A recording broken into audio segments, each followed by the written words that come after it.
ਸਤਿ ਸ਼੍ਰੀ ਅਕਾਲ। ਤੁਸੀਂ ਜੁੜੇ ਹੋਏ ਹੋ ਪੰਜਾਬੀ ਰੇਡੀਓ ਐਸੇ ਦੇ ਨਾਲ ਤੇ ਮੈਂ ਹਾਂ ਪ੍ਰਵੀਨ ਸ਼ਰਮਾ ਲੈ ਕੇ ਹਾਜ਼ਰ ਹਾਂ ਪ੍ਰੋਗਰਾਮ ਖਬਰ ਤੇ ਨਜ਼ਰ। ਖਬਰ ਤੇ ਨਜ਼ਰ ਪ੍ਰੋਗਰਾਮ ਦੇ ਵਿੱਚ ਕੀ ਅਹਿਮ ਤੇ ਕੀ ਖਾਸ ਖਬਰਾਂ ਨੂੰ ਲੈ ਕੇ ਚਰਚਾ ਕਰਨ ਦੇ ਲਈ ਜੁੜ ਚੁੱਕੇ ਨੇ ਮਿੰਟੂ ਗੁਰਸਰੀਗਾ ਜੀ। ਮੇਰੀ ਸਤਿ ਸ਼੍ਰੀ ਅਕਾਲ, ਸਵਾਗਤ ਹੈ ਜੀ ਪੰਜਾਬੀ ਰੇਡੀਓ ਐਸੇ ਤੇ। ਸ਼ੁਕਰੀਆ ਜੀ ਸਾਰਿਆਂ ਨੂੰ। ਸਤਿ ਸ਼੍ਰੀ ਅਕਾਲ ਜੀ। ਸਤਿ ਸ਼੍ਰੀ ਅਕਾਲ ਜੀ। ਪ੍ਰੋਗਰਾਮ ਦੇ ਵਿੱਚ ਅੱਗੇ ਵਧਣ ਤੋਂ ਪਹਿਲਾਂ ਧੰਨਵਾਦ ਕਰਦੇ ਚਲੀਏ ਸਪਾਂਸਰਸ ਦਾ, ਜਿਹੜੇ ਜ਼ਰੀਆ ਬਣਦੇ ਨੇ ਇਹਨਾਂ ਪ੍ਰੋਗਰਾਮਾਂ ਨੂੰ ਤੁਹਾਡੇ ਤੱਕ ਪਹੁੰਚਾਉਣ ਦੇ ਲਈ। ਖਾਲਸਾ ਇੰਸ਼ੋਰੈਂਸ ਏਜੰਸੀ ਵਾਲੇ, ਜਿਨ੍ਹਾਂ ਤੋਂ ਤੁਸੀਂ ਹਰ ਤਰੀਕੇ ਦੀ ਇੰਸ਼ੋਰੈਂਸ ਲੈ ਸਕਦੇ ਹੋ। ਇੰਸ਼ੋਰੈਂਸ ਬਾਰੇ ਪਤਾ ਕਰਨ ਲਈ ਇਹਨਾਂ ਦਾ ਨੰਬਰ ਹੈ 408-272-2500। ਇਹ 1992 ਤੋਂ ਲਗਾਤਾਰ ਇੰਸ਼ੋਰੈਂਸ ਬਿਜ਼ਨਸ ਦੇ ਵਿੱਚ ਸ਼ਾਨਦਾਰ ਸੇਵਾਵਾਂ ਦੇ ਰਹੇ ਨੇ ਤੇ ਅਮਰੀਕਾ ਭਰ ਦੇ ਵਿੱਚ ਇੰਸ਼ੋਰੈਂਸ ਕਰਦੇ ਨੇ। ਓਬਾਮਾ ਕੇਅਰ, ਮੈਡੀਕੇਅਰ ਜਾਂ ਫਿਰ ਕਵਰਡ ਕੈਲੀਫੋਰਨੀਆ ਬਾਬਤ ਪਾਲਿਸੀ ਕਰਵਾਉਣ ਦੇ ਲਈ, ਸਲਾਹ ਲੈਣ ਦੇ ਲਈ ਅੱਜ ਹੀ ਕਾਲ ਕਰੋ 408-272-2500 ਤੇ। ਟਰਕੀਅਨ ਇਮੀਗ੍ਰੇਸ਼ਨ ਲਾ ਫਰਮ ਵਾਲੇ, ਜੇ ਟਰਕੀਅਨ ਅਟਾਰਨੀ ਟਰਕੀਅਨ ਦੇ ਨਾਲ ਤੁਸੀਂ ਯੂਐਸ ਇਮੀਗ੍ਰੇਸ਼ਨ ਬਾਬਤ ਕੋਈ ਵੀ ਸਲਾਹ ਕਰਨੀ ਹੈ, ਕੋਈ ਵੀ ਸਵਾਲ ਪੁੱਛਣਾ, ਤੇ ਇਹਨਾਂ ਦਾ ਨੰਬਰ ਹੈ 415-909-0503। ਕ੍ਰਿਸ਼ਨ ਧਨੋਟਾ ਯੂਨੀਵਰਸਿਟੀ ਜੀਐਨਐਲਯੂ ਵਾਲੇ ਟਰੱਕ ਵਾਸ਼ ਕਰਦੇ ਨੇ, ਆਇਲ ਚੇਂਜ ਕਰਦੇ ਨੇ, ਏਅਰ ਬ੍ਰੇਕਾਂ ਦਾ ਕੰਮ ਤਸੱਲੀ ਬਖਸ਼ ਕਰਵਾ ਸਕਦੇ ਹੋ। ਨਵੇਂ ਪੁਰਾਣੇ ਟਾਇਰ ਵੀ ਇਹਨਾਂ ਤੋਂ ਮਿਲਦੇ ਨੇ। ਲੋਕੇਸ਼ਨਾਂ ਸੈਂਤਾ ਨੀਲਾ ਦੀ ਨੀਮਾ ਸੋਤਾ ਦੇ ਨਾਲ ਗੱਲ ਕੀਤੀ ਜਾ ਸਕਦੀ ਹੈ 209-277-0113 ਤੇ। ਜਸਵਿੰਦਰ ਸਿੰਘ ਨਾਗਰਾ ਰੋਜ਼ਵਿਲ, ਅਵਤਾਰ ਸਿੰਘ ਸੰਘਾ ਯੂਨੀਵਰਸਿਟੀ ਤੇ ਬਲਦੇਵ ਸਿੰਘ ਕੰਗ ਯੂਨੀਵਰਸਿਟੀ ਤੋਂ।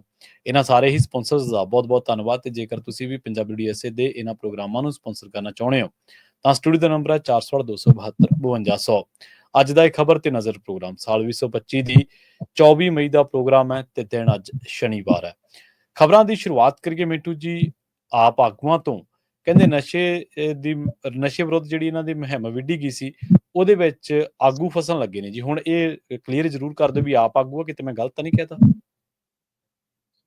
ਬਿਲਕੁਲ, ਦੇਖੋ ਇਹਨਾਂ ਨੇ ਪਿਛਲੇ ਕੁਝ ਦਿਨਾਂ ਦੇ ਵਿੱਚ ਕੁਝ ਸਕੀਮਾਂ ਲਿਆਂਦੀਆਂ, ਖਾਸ ਤੌਰ ਤੇ ਲੁਧਿਆਣਾ ਜ਼ਿਮਨੀ ਚੋਣ ਦੇ ਮੱਦੇਨਜ਼ਰ। ਦੇਖੋ, ਲੁਧਿਆਣਾ ਜ਼ਿਮਨੀ ਚੋਣ ਜਿਹੜੀ ਹੈ ਨਾ, ਉਹ ਇਹਨਾਂ ਵਾਸਤੇ ਬੜੀ ਮਹੱਤਵਪੂਰਨ ਆ ਜੀ।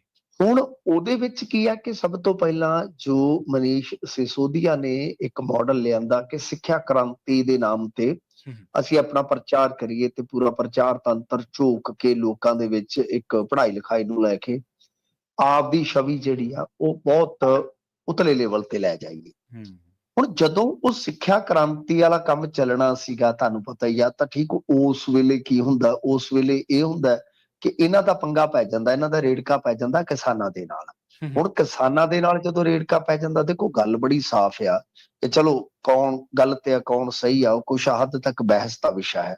ਪਰ ਜਦੋਂ ਤੁਸੀਂ ਪਿੰਡਾਂ ਦੇ ਵਿੱਚ ਜਾਓਗੇ ਤਾਂ ਪਿੰਡਾਂ ਦੇ ਵਿੱਚ ਕਿਸਾਨ ਹੀ ਵੋਟਰ ਮਿਲੇਗਾ ਤੁਹਾਨੂੰ, ਕਿਸਾਨ ਹੀ ਕਾਰੋਬਾਰੀ ਮਿਲੇਗਾ ਤੁਹਾਨੂੰ, ਕਿਸਾਨ ਹੀ ਸਿਆਸੀ ਮਿਲੇਗਾ ਤੁਹਾਨੂੰ।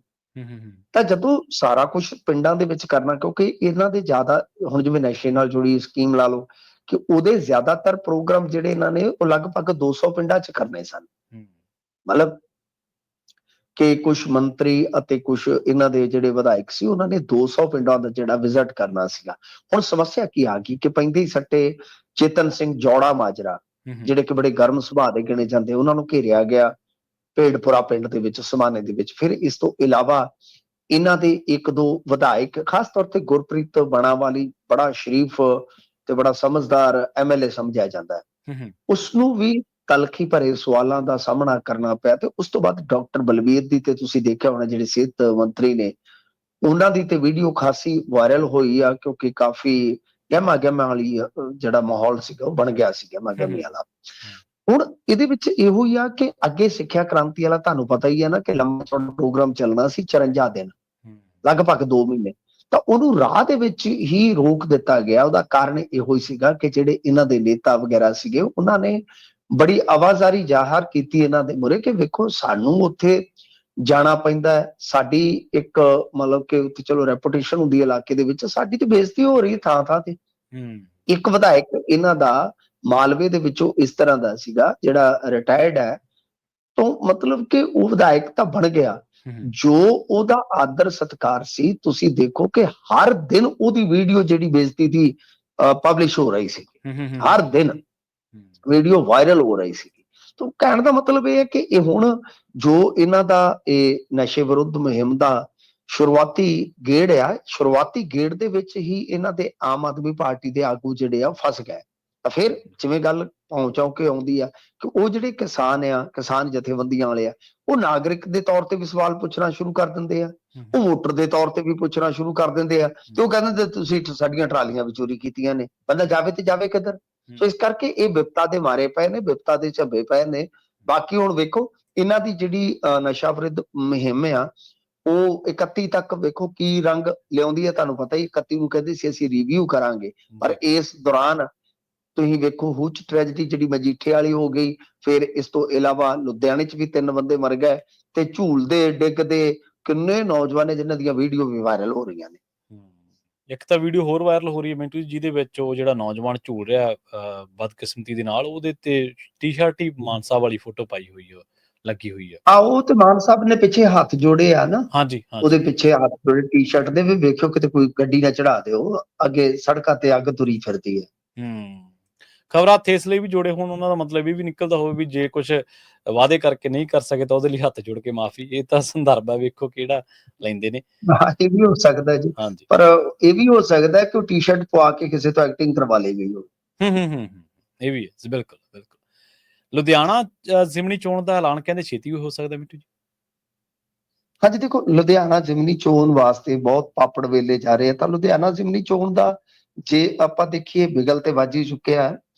ਕਿਉਂਕਿ ਪਿਛਲੇ ਦਿਨੀ ਯਾਦ ਹੋਣਾ ਤੁਹਾਨੂੰ, ਇੱਕ ਚਰਚਾ ਛਿੜੀ ਸੀਗੀ, ਤੇ ਉਹਦੇ ਵਿੱਚ ਸਭ ਤੋਂ ਪਹਿਲਾਂ ਆਪਾਂ ਇਹ ਗੱਲ ਕਹੀ ਸੀਗੀ ਕਿ ਰਵਨੀਤ ਬਿੱਟੂ ਦੀ ਘਰਵਾਲੀ ਤੇ ਭਾਜਪਾ ਵਿਚਾਰ ਕਰ ਰਹੀ ਹੈ ਕਿ ਰਵਨੀਤ ਬਿੱਟੂ ਦੀ ਘਰਵਾਲੀ ਨੂੰ ਕਿਉਂ ਨਾ ਮੈਦਾਨ 'ਚ ਉਤਾਰਿਆ ਜਾਵੇ। ਤਾਂ ਉਹਦੇ ਕੁਝ ਆਸਪੈਕਟ ਸੀਗੇ ਕਿ ਰਵਨੀਤ ਬਿੱਟੂ ਨੂੰ ਫਸਾਇਆ ਜਾਵੇ। ਰਵਨੀਤ ਬਿੱਟੂ ਬਾਰੇ ਕਿਉਂਕਿ ਇੱਕ ਚਰਚਾ ਚੱਲਦੀ ਹੈ ਕਿ ਇਹਨਾਂ ਦੀ ਮਾਨ ਸਾਹਿਬ ਦੇ ਨਾਲ ਬੜੀ ਪ੍ਰੀਤ ਆ, ਬੜੀ ਯਾਰੀ ਆ, ਤਾਂ ਇਹਨਾਂ ਨੂੰ ਫਿਰ ਦਮੋਰੀਆ ਪੁਲ ਤੇ ਜਦੋਂ ਆਏ ਸਨ ਤੇ ਇਹਨਾਂ ਨੂੰ ਗੱਲ ਸਪਸ਼ਟ ਵੀ ਕਰਨੀ ਪੈ ਰਹੀ ਸੀਗੀ। ਕਹਿੰਦੇ ਸੀਗੇ ਕਿ ਵੇਖੋ ਮਸਲਾ ਇਹ ਆ ਕਿ ਮੇਰੀ ਵਾਈਫ ਗੈਰ ਸਰਗਰਮ ਹੈ ਰਾਜਨੀਤੀ ਦੇ ਵਿੱਚ, ਪਰ ਜੇ ਪਾਰਟੀ ਕਹਿੰਦੀ ਹੈ ਨਾ ਬਿਸਮਿਲ, ਮਤਲਬ ਕਿ ਉਹ ਲਿਖਦਾ ਹੈ, ਕਹਿੰਦਾ ਹਾਂ ਅਮਨ ਦੇ ਪੁਜਾਰੀ ਬਿਸਮਿਲ, ਜੇ ਜੰਗ ਹੈ ਤੇ ਫਿਰ ਜੰਗ ਹੀ ਸਹੀ। ਤਾਂ ਮਤਲਬ ਉਹ ਕਹਿੰਦੇ ਕਿ ਜੇ ਪਾਰਟੀ ਨੇ ਹੁਕਮ ਲਾਤਾ ਤੇ ਫਿਰ ਠੀਕ ਆ। ਤਾਂ ਇਹਦਾ ਮਤਲਬ ਹੈ ਕਿ ਭਾਜਪਾ ਵੀ ਇਸ ਗੱਲ ਤੇ ਵਿਚਾਰ ਕਰ ਰਹੀ ਆ ਕਿ ਅਸੀਂ ਕੋਈ ਕੈਂਡੀਡੇਟ ਇੱਕ ਐਸਾ ਦਈਏ ਜਿਹਦਾ ਪ੍ਰਭਾਵ ਜਿਹੜਾ ਹੈ ਉਹ ਪੂਰਾ ਠੋਕਵਾ ਹੋਵੇ ਤੇ ਕੋਈ ਇੱਧਰ ਉੱਧਰ ਭੱਜ ਵੀ ਨਾ ਸਕੇ। ਤਾਂ ਬਹਰਹਾਲ ਉਹ ਹੁਣ ਦੇਖਣਾ ਹੋਏਗਾ ਕਿ ਭਾਜਪਾ ਕੈਂਡੀਡੇਟ ਕਦੋਂ ਦਿੰਦੀ ਹੈ, ਕਿਉਂਕਿ ਸਿਖਰ ਦੀਆਂ 3 ਪਾਰਟੀਆਂ ਤੇ ਉਹੀ ਨਜ਼ਰ ਆਉਂਦੀਆਂ ਨੇ ਉੱਥੇ, ਕਾਂਗਰਸ, ਆਮ ਆਦਮੀ ਪਾਰਟੀ ਅਤੇ ਭਾਜਪਾ। ਹੁਣ ਜਿਹੜਾ ਮਸਲਾ ਹੈ ਕਿ ਚੋਣ ਕਮਿਸ਼ਨ ਕਦੋਂ ਐਲਾਨ ਕਰਦਾ, ਦੇਖੋ ਗੱਲ ਇਹ ਆ ਕਿ ਜੇ ਆਪਾਂ ਤਰੀਕਾਂ ਦੇ ਹਿਸਾਬ ਨਾਲ ਚੱਲੀਏ, ਕੈਲੰਡਰ ਦੇਖੀਏ, ਤਾਂ ਹੋ ਸਕਦਾ ਹੈ ਚੋਣ ਕਮਿਸ਼ਨ ਆ ਜਿਹੜਾ ਅਪਕਮਿੰਗ ਵੀਕ ਹੈ, ਇਸ ਹਫਤੇ ਹੀ ਤਰੀਕ ਦਾ ਕੋਈ ਐਲਾਨ ਕਰ ਦੇਵੇ। ਕਿਉਂਕਿ ਕਿਸੇ ਵੀ ਸੀਟ ਦੇ ਖਾਲੀ ਹੋਣ ਤੇ 6 ਮਹੀਨੇ ਦੇ ਅੰਦਰ ਅੰਦਰ ਇਲੈਕਸ਼ਨ ਲਾਜ਼ਮੀ ਹੈ ਨਾ, ਇਸ ਲਈ ਅਗਲੇ ਹਫਤੇ ਇਹਦਾ ਐਲਾਨ ਹੋ ਜਾਣਾ ਚਾਹੀਦਾ, ਜਾਂ ਹੋਰ ਲਾ ਲਓ ਕੋਈ 1 ਹਫਤਾ। ਕਿਉਂਕਿ ਦਰਅਸਲ ਚੋਣ ਤੋਂ ਪਹਿਲਾਂ 21 ਦਿਨ ਦਾ ਸਮਾਂ ਤਾਂ ਦੇਣਾ ਹੀ ਹੁੰਦਾ ਨਾ, ਜਿਹਦੇ ਵਿੱਚ ਨਾਮਜ਼ਦਗੀ ਦਰਜ ਕਰਨੀ ਆ, ਨਾਮਜ਼ਦਗੀ ਦੀ ਸਕਰੂਟਨੀ ਹੋਣੀ ਆ, ਫਿਰ ਕਾਗਜ਼ ਵਾਪਸੀ ਦਾ ਸਿਲਸਿਲਾ ਹੁੰਦਾ, ਤੇ ਇਸ ਤੋਂ ਇਲਾਵਾ ਕੁਝ ਦਿਨ ਪ੍ਰਚਾਰ ਵਾਸਤੇ ਰੱਖੇ ਜਾਂਦੇ। ਲਗਭਗ ਲਾ ਲਓ ਕਿ ਮਹੀਨਾ 1 ਜਿਹੜਾ ਹੈ ਉਹ ਤੇ ਚਾਹੀਦਾ। ਤਾਂ ਹੁਣ ਇਸ ਸੀਟ ਵਾਸਤੇ ਆਪਾਂ ਜੇ ਵੇਖੀਏ ਤੇ 11 ਜਨਵਰੀ ਨੂੰ ਦੇਹਾਂਤ ਹੋਇਆ ਉਹਦਾ, ਗੋਗੀ ਦਾ, ਤੇ ਲਗਭਗ 20 ਨੂੰ ਖਾਲੀ ਹੋ ਗਈ ਸੀ। ਤਾਂ ਤੁਸੀਂ ਦੇਖੋ ਕਿ ਹੁਣ ਜੇ ਆਪਾਂ ਸਿਲਸਿਲੇਵਾਰ ਤਰੀਕੇ ਨਾਲ ਅੱਗੇ ਵਧੀਏ, 1 ਜਨਵਰੀ ਪਹਿਲੀ ਮਤਲਬ ਕਿ ਮਹੀਨੇ ਦੀ ਜਿਹੜੀ ਪਹਿਲੇ ਮਹੀਨੇ ਦੀ ਜਿਹੜੀ 20 ਤਰੀਕ ਸੀ ਉਦੋਂ ਖਾਲੀ ਸਮਝੀਏ, ਤੇ ਹੁਣ 5ਵੇਂ ਮਹੀਨੇ 'ਚ ਆ ਗਏ ਆਪਾਂ, 4 ਮਹੀਨੇ ਸਿੱਧੇ ਤੇ ਉੱਤੇ ਲਾ ਲਓ 5 ਦਿਨ। ਤੇ ਫਿਰ ਮੈਂ ਜਿਵੇਂ ਤੁਹਾਨੂੰ ਦੱਸਿਆ ਕਿ ਇੱਕ ਟਾਈਮ ਪੀਰੀਅਡ ਜਿਹੜਾ ਹੈ ਮਿਨੀਮਮ ਚਾਹੀਦਾ ਹੁੰਦਾ ਹੈ। ਸੋ ਇਹਦਾ ਮਤਲਬ ਇਹ ਆ ਕਿ ਬਿਲਕੁਲ ਦਹਿਲੀਜ਼ ਤੇ ਆ ਗਿਆ ਲੁਧਿਆਣਾ ਜ਼ਿਮਨੀ ਚੋਣ ਦਾ ਅਖਾੜਾ, ਕਿ ਜਦੋਂ ਇੱਕ ਬਿਗਲ ਵੱਜ ਜਾਏਗਾ ਕਿ ਫਲਾਣੀ ਤਰੀਕ ਨੂੰ ਵੋਟਾਂ, ਫਲਾਣੀ ਤਰੀਕ ਨੂੰ ਸਭ ਕੁਝ ਹੋਏਗਾ। ਸੋ ਇਹ ਆਪਣੇ ਆਪ ਦੇ ਵਿੱਚ ਆਪਾਂ ਕਹਿ ਸਕਦੇ ਹਾਂ ਕਿ ਹੁਣ ਲੀਡਰਾਂ ਵਾਸਤੇ ਸਮਾਂ ਜਿਹੜਾ ਹੈ ਉਹ ਜਿਵੇਂ ਕਹਿ ਲਿਓ ਨਾ, ਕਹਿ ਦਿੰਦੇ ਕਿ ਲੈ ਤੇਰਾ ਸਮਾਂ ਸਟਾਰਟ ਹੋਇਆ। ਕਿਸੇ ਵੇਲੇ ਵੀ ਇਹਨਾਂ ਦਾ ਸਮਾਂ ਸਟਾਰਟ ਹੋ ਸਕਦਾ ਕਿ ਇੰਨੇ ਕੁ ਦਿਨ ਤੁਹਾਡੇ ਕੋਲ ਬਚਿਆ, ਲਾ ਲਓ ਜਿੰਨਾ ਜ਼ੋਰ ਲੱਗਦਾ ਆ। ਰਮਨ ਅਰੋੜਾ ਦੀ ਗ੍ਰਿਫਤਾਰੀ ਤੋਂ ਲੈ ਕੇ ਜਿਵੇਂ ਆਪਾਂ ਪਿਛਲੀ ਖਬਰ ਦੇ ਵਿੱਚ ਗੱਲ ਕੀਤੀ ਆ ਕਿ ਕਿਸਾਨਾਂ ਨੂੰ ਸੜਕਾਂ ਤੋਂ ਕੁੱਟ ਕੇ ਚੁੱਕਣਾ ਤੇ ਉਹਨਾਂ ਨੂੰ ਲਲਕਾਰਨਾ ਕਿ ਤੁਹਾਨੂੰ ਅਸੀਂ ਇੱਥੇ ਬੈਠਣ ਨਹੀਂ ਦਿਆਂਗੇ, ਸਾਰਾ ਕੁਝ ਲੁਧਿਆਣਾ ਜ਼ਿਮਨੀ ਚੋਣ ਵਾਸਤੇ ਹੋਇਆ।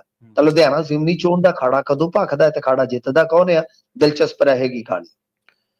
ਅਗਲੀ ਗੱਲ ਕਰੀਏ ਇਹਨਾਂ ਦੇ ਮੰਤਰੀ ਸਾਹਿਬ ਦੀ, ਮਿੰਟੂ ਜੀ ਕਈ ਵਾਰੀ ਦੇਖਿਆ ਵੀਡੀਓਜ਼ ਦੇ ਵਿੱਚ ਜਾਂ ਲੋਕਾਂ ਵੱਲੋਂ ਜਾਂ ਅਖਬਾਰਾਂ ਦੀਆਂ ਸੁਰਖੀਆਂ ਦੇ ਰੂਪ ਦੇ ਵਿੱਚ ਵੀ ਇਹਨਾਂ ਦੇ ਮੰਤਰੀਆਂ ਨੂੰ ਜਾਂ ਇਹਨਾਂ ਦੇ ਐਮਐਲਏਜ਼ ਨੂੰ ਸਵਾਲ ਕਰਦੇ ਲੋਕ, ਉਹਨਾਂ ਨੂੰ ਜਵਾਬ ਕੋਈ ਨਹੀਂ ਆਉਂਦਾ। ਉਹ ਜਾਂ ਤਾਂ ਫਿਰ ਮੂਹਰੋਂ ਗਾਲ ਗਲੋਚ ਤੇ ਉਤਰੇ ਆਉਂਦੇ ਆ। ਲੰਘੇ ਦਿਨ ਇੱਕ ਇਹਨਾਂ ਦਾ ਐਮਐਲਏ ਦੀ ਇਸ ਤਰ੍ਹਾਂ ਦੀ ਵੀਡੀਓ ਵਾਇਰਲ ਹੋਈ ਸੀ, ਹੋ ਸਕਦਾ ਪੁਰਾਣੀ ਵੀ ਹੋਵੇ, ਡੀਸੈਲਟਿੰਗ ਮਾਮਲੇ ਦੇ ਵਿੱਚ ਮੰਤਰੀ ਨੂੰ ਜਦੋਂ ਸਵਾਲ ਕੀਤੇ ਗਏ ਜਾਂ ਪੁੱਛਿਆ ਦੱਸਿਆ ਗਿਆ ਤੇ ਮੰਤਰੀ ਸਾਹਿਬ ਗੋਲਮੋਲ ਹੀ ਕਰ ਗਏ ਗੱਲ ਨੂੰ। ਦੇਖੋ ਜਦੋਂ ਹੁਣ ਕੋਈ ਜ਼ਿਆਦਾ ਇਹਨਾਂ ਦੇ ਕੋਲ ਤਜਰਬਾ ਨਹੀਂ ਹੈ, ਜਦੋਂ ਜ਼ਿਆਦਾ ਇਹਨਾਂ ਦੇ ਕੋਲ ਪ੍ਰੈਕਟੀਕਲ ਕੋਈ ਨਿਚੋੜ ਨਹੀਂ ਹੈਗਾ, ਜ਼ਿਆਦਾ ਕੁਝ ਕਹਿਣ ਨੂੰ ਨਾ ਬਚਿਆ ਹੋਵੇ ਤੇ ਫਿਰ ਗੱਲ ਗੋਲਮੋਲ ਕਰਨੀ ਹੀ ਇੱਕ ਰਾਜਨੀਤਿਕ ਸੂਝ-ਬੂਝ ਹੈਗੀ ਆ, ਉਹ ਆਖਰੀ ਹਥਿਆਰ ਹੈ। ਦੇਖੋ ਮਸਲਾ ਕੀ ਆ, ਡੀਸਿਲਟਿੰਗ ਕੀ ਹੁੰਦੀ ਹੈ? ਡੀਸਿਲਟਿੰਗ ਦਾ ਮਤਲਬ ਇਹ ਜੇ ਆਪਾਂ ਪੇਂਡੂ ਭਾਸ਼ਾ 'ਚ ਵੇਖੀਏ ਕਿ ਉਹ ਜਿਹੜੀ ਗਾਰ ਜੀ ਹੁੰਦੀ ਹੈ ਉਹਨੂੰ ਕੱਢਣਾ ਹੁੰਦਾ, ਸਾਫ਼ ਕਰਨਾ ਹੁੰਦਾ ਕਿ ਪਾਣੀ ਦਾ ਵਹਾਅ ਜਿਹੜਾ ਆ ਉਹ ਨਾਰਮਲੀ ਸਹੀ ਰਵੇ। ਹੁਣ ਕਿਉਂਕਿ ਤੁਹਾਨੂੰ ਪਤਾ ਹੀ ਆ, ਦੇਖੋ ਪ੍ਰੀ ਮੌਨਸੂਨ ਸੀਜ਼ਨ ਜਿਹੜਾ ਹੈ ਉਹ ਇੰਡੀਆ 'ਚ ਸਟਾਰਟ ਹੋ ਗਿਆ, ਉਹ ਜਲਦੀ ਆਪਣੇ ਇੱਧਰ ਆ ਜਾਏਗਾ ਤੇ ਮੌਨਸੂਨ ਜਿਹੜਾ ਹੈ ਕੇਰਲ ਦੇ ਵਿੱਚ ਤੇ ਲਗਭਗ ਪਹੁੰਚਣ ਵਾਲਾ, ਸ਼ਾਇਦ 1-2 ਦਿਨਾਂ ਦੇ ਵਿੱਚ ਪਹੁੰਚ ਜਾਵੇਗਾ। ਯਾਨੀ ਮੇਰੇ ਖਿਆਲ ਦੇ ਨਾਲ ਕਈ ਸਾਲਾਂ ਬਾਅਦ ਇਹ ਜੂਨ ਤੋਂ ਪਹਿਲਾਂ ਹੀ ਐਂਟਰ ਹੋ ਜਾਏਗਾ ਕੇਰਲ ਦੇ ਵਿੱਚ। ਤੇ ਜੇ ਕੇਰਲ 'ਚ ਨਾ ਫਸਿਆ ਤੇ ਮੇਰੇ ਖਿਆਲ ਦੇ ਨਾਲ ਜੁਲਾਈ ਚੜ੍ਹਨ ਤੋਂ ਪਹਿਲਾਂ ਯਾਨੀ ਜੂਨ ਦੇ ਆਖਰੀ ਪੱਖ 'ਚ ਇਹ ਇੱਥੇ ਆ ਜਾਏਗਾ ਤਾਂ ਕੁਛ ਵੀ ਨਹੀਂ ਸਮਾਂ ਬਚਿਆ, ਯਾਨੀ ਤੁਹਾਡੇ ਕੋਲ ਲੈ ਦੇ ਕੇ 30 ਦਿਨ ਆ।